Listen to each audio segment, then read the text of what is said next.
Good evening again. This is KD8LZB, Kilo Delta 8 Lima Zulu Bravo.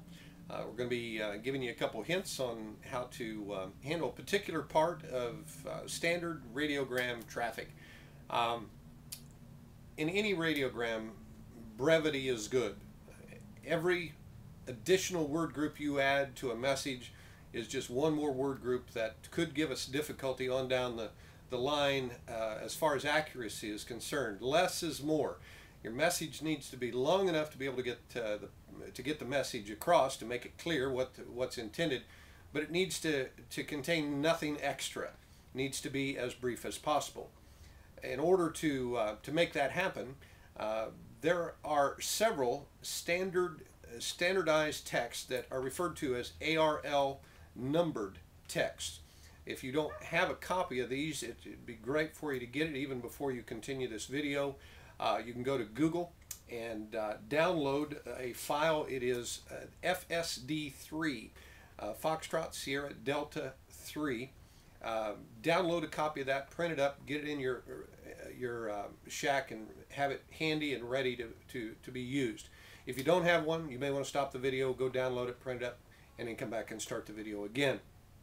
Those ARL numbered texts are used to increase accuracy, keep the word counts down, and in some cases to be able to pass a lengthy piece of traffic, but to do so in a much more efficient and quick manner.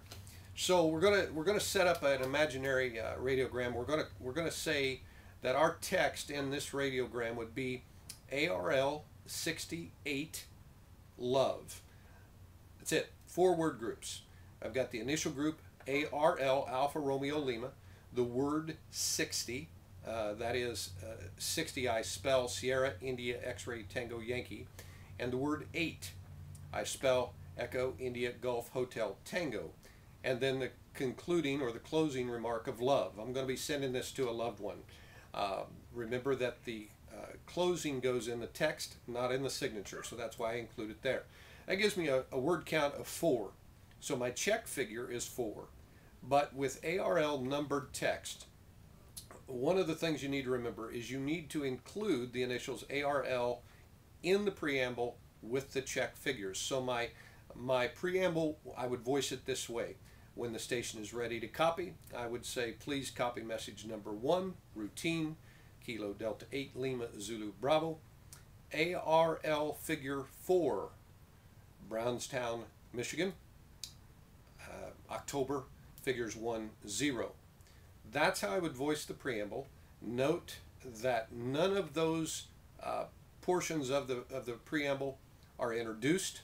Again, the receiving operator knows what's coming, but we include the initials ARL with the check figures. That alerts the receiving station that there will be an ARL text included in the text that's coming. Notice that I didn't use phonetics when I voiced that ARL figure 4. We don't need phonetics. We don't need phonetics there, and we don't need phonetics when we get to the text.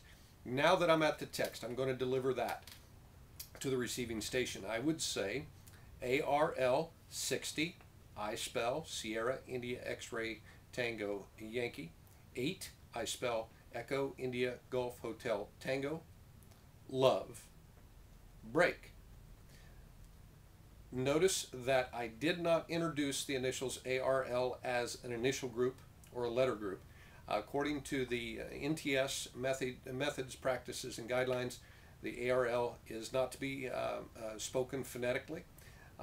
If conditions were extremely bad, we might do that as necessary, but if conditions are good, simply say ARL 60 I spell. Now, when you, again, the methods, practices, and guidelines say that the words of those numbers, in my example 68, it's not figures, it's not numbers. We always use the words, and we always spell them, and we always spell them phonetically. I make that a matter of routine practice, even if I'm on a 2-meter repeater net where conditions are perfect. I always voice the words of those numbered texts. I always voice them with a phonetic spelling. That's again according to the guidelines. If you do that, you basically have got everything you need to know to handle an ARL numbered text. I hope that helps. I hope that clears some things up. Again, good luck. 73. Hope to hear you sometime on a traffic net. KD8LZB 73.